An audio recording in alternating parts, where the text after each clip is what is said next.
तो बच्चों न्यूट्रलाइजेशन करने के बाद एक एसिड के अंदर जितनी क्वांटिटी एसिड की है उतनी ही क्वांटिटी अगर बेस सॉल्यूशन की ऐड करें तो दोनों को ऐड करने के बाद जो रिजल्ट हमें मिलता है उसे हम सॉल्ट कहते हैं, नमक।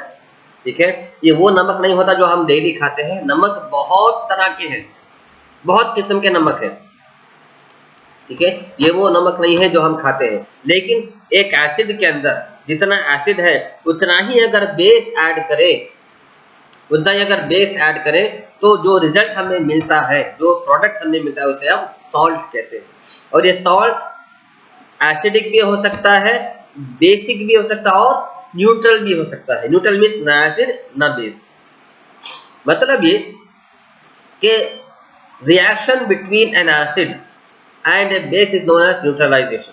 ठीक है, एसिड और बेस के दरमियान जो केमिकल रिएक्शन होता है इसे न्यूट्रलाइजेशन कहते हैं। Salt and water are produced in the process with the evaluation of heat. इस न्यूट्रलाइजेशन प्रोसेस में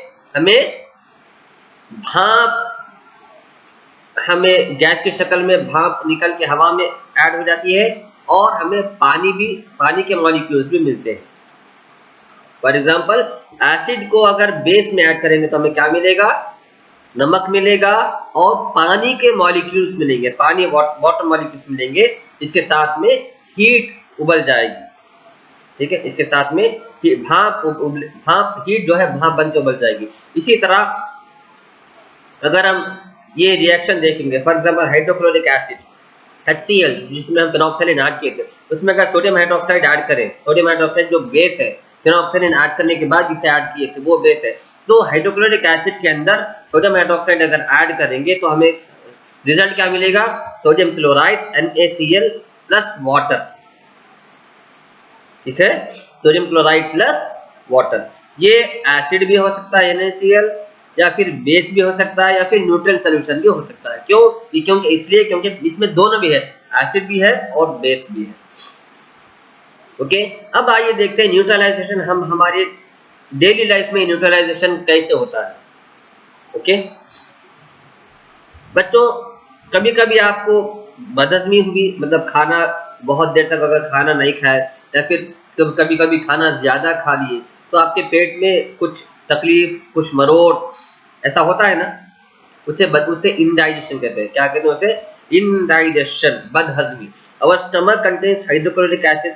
हमारे पेट में जो है बच्चों HCl एसिड कुदरती तौर पे मौजूद होता है। अल्लाह ताला ने हमारे पेट में वो एसिड रखा है HCl। जैसे ही हम खाना खाते हैं तो वो खाने को हजम करने में हमारी मदद करता है। लेकिन अगर ये एसिड ज्यादा हो गया, ठीक है, एसिड अगर ज्यादा हो गया तो हम बदहजमी महसूस करते हैं, बदहजमी फील करते हैं। तो इस बदहजमी को दूर करने के लिए हम क्या करते हैं? We take antacid such as milk of magnesium.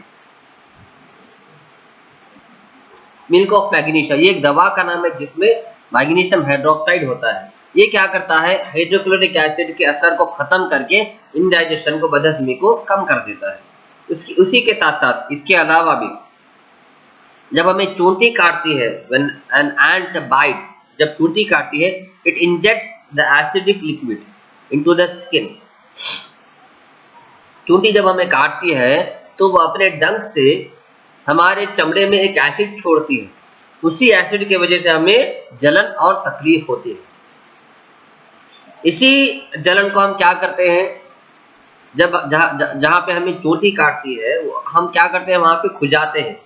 तो ये रब करना जो है, हमारे स्किन के अंदर जो एसिड गया चुंठी के डंक से, वो एसिड को न्यूट्रलाइज करता है, वो एसिड के असर को खत्म करता है। ठीक है, इसी तरह ये उसके अलावा भी soil treatment. Excessive use of chemical fertilizers makes the soils acidic. Plants do not grow well and when the soil is either too basic or too acidic. When the soil is too acidic, it is treated with bases. Like खेतों में हमारे किसान जब खेतों में हमारे ज़मीन को अच्छी करने के लिए, बेहतर करने के लिए एसिड्स, फर्टिलाइजर्स ऐड करते हैं। ठीक है, फर्टिलाइजर्स जो है सॉइल को एसिडिक बनाते हैं। लेकिन फर्टिलाइजर्स अगर ज्यादा क्वांटिटी में डालें तो सॉइल बहुत ज्यादा एसिडिक हो जाता है और उसमें पेड़ पौधे नहीं उगते, झाड़ नहीं उगते, ठीक है, झाड़ उगते नहीं।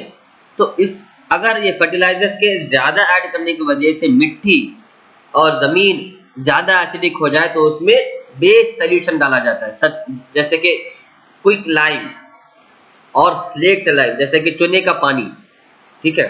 और अगर कोई मिट्टी में बहुत ज्यादा बेसिक सोल्यूशन ऐड हो गया, जैसे कि क्विक लाइम ज्यादा गिर गया या फिर बहुत ज्यादा ऐड कर दिए, तो फिर उसे एसिडिक बनाने के लिए ऑर्गेनिक लिक्विड्स ऐड किए जाते हैं, ठीक है। ये सारे डेली लाइफ के एग्जांपल्स हैं। इसी तरह factory waste, the waste of many factories contain acids. Factories में, इंडस्ट्रीज में, कंपनीज से, जो बड़े बड़े फैक्ट्रीज से जो धुआं निकलता है, बड़ा ऊंचा ऊंचे ऊंचे व्हाट वी से कनाल्स, बड़े बड़े चिमनियों से जो धुआं निकलता है वो असल में बहुत एसिडिक होता है, ठीक है, बहुत खतरा होता है। The factory waste are therefore, तो इसलिए ये एसिड हवा में मिलकर एटमॉस्फेयर को कंटामिनेट ना करे, गंदा ना करे, इसीलिए फैक्ट्री में इस एसिडिक वेस्ट के अंदर, इस एसिडिक कचरे के अंदर क्या मिलाया जाता है, बेसिक सॉल्यूशंस मिलाए जाते हैं, बेस मिलाए जाते हैं, बेसिस मिलाए जाते हैं, ताकि ये अगर एटमॉस्फेयर में ऐड भी हो जाए, एटमॉस्फेयर में जाके हवा में मिल भी जाए तो हवा को खराब ना कर सके। फैक्ट्री में ये बेकार धुएं के अंदर, एसिडिक धुएं के अंदर बेसस मिलाते हैं, इसीलिए हमारे पास एसिड रेन नहीं होती। वरना अगर फैक्ट्रीज में अगर ये बेस नहीं मिलाया जाए, फैक्ट्रीज में एसिडिक वेस्ट में, एसिडिक कचरों में अगर बेस नहीं मिलाया गया तो ये एसिड्स धुआं बन के जब हवा में जाके मिलते हैं, एटमॉस्फेयर में जाके मिलते हैं, तो पानी के बादलों को कंटामिनेट करके उस पानी को एसिडिक बना देते हैं। That we call as acid rain. इसीलिए फैक्ट्रीज में, इंडस्ट्रीज में इस वेस्ट के अंदर क्या करते हैं, बेसिक सॉल्यूशंस ऐड करके उसे न्यूट्रलाइज करते हैं, ठीक है, इसके मतलब इसके एसिडिक नेचर को मार देते हैं। तो ये था बच्चों आपका एसिड्स, बेस एंड सॉल्ट्स पर ब्रीफ और बहुत छोटा सा इंफॉर्मेशन, और ये था आपका चैप्टर ऑफ एंड, मतलब ये यहाँ पर आपका चैप्टर खत्म होता है। आई रिक्वेस्ट यू, जितने भी 3-4 वीडियोस इस चैप्टर के हैं, इस सारे वीडियोस को रिपीटेडली बार बार सुनिए, देखिए और अच्छी तरह इस चैप्टर को समझने की कोशिश कीजिए। Thank you.